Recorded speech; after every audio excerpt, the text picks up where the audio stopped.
మందపాక అనో క్షేత్రం ఉంది. మందపాక క్షేత్రంలో అమ్మవారు ఉంది. చంద్రశేఖర పరమాచార్య స్వామి వారు మందపాకకి దగ్గరలో తణుకొచ్చారు.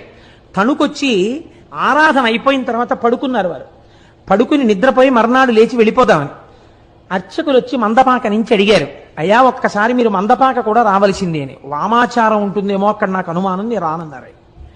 లేదండి అక్కడ వామాచారం లేదు, శ్రీ సూక్తంతోనే పూజ జరుగుతుంది, రండి అన్నారు. ఎందుకన్నారో పరమాచార్య స్వామి నేను రానన్నారు అని పడుకున్నారు. మర్నాడు లేచి వెళ్ళిపోదామని పడుకుని అరగంట అవ్వలేదు, మందపాకలో ఉన్న అమ్మవారు స్వప్నంలో సాక్షాత్కరించింది. ఏమయ్యా బిడ్డ, నిన్ను రమ్మని కబురు చేసింది నేనే, ఇంత దూరం వచ్చావు, నాకు దగ్గరగా వచ్చావు, ఒక్కసారి నిన్ను చూడాలనుందిరా నాన్న, నీ చేత్తో అభిషేకం చేయించుకోవాలనుందిరా, నీతో కుంకుమార్చన చేయించుకుందామనుందిరా, నాకు వెళ్ళిపోతావా నా దగ్గరికి రాకుండా? అలా వెళ్ళిపోదాం అనుకుంటున్నావా అంది. అంతే. ఉత్తర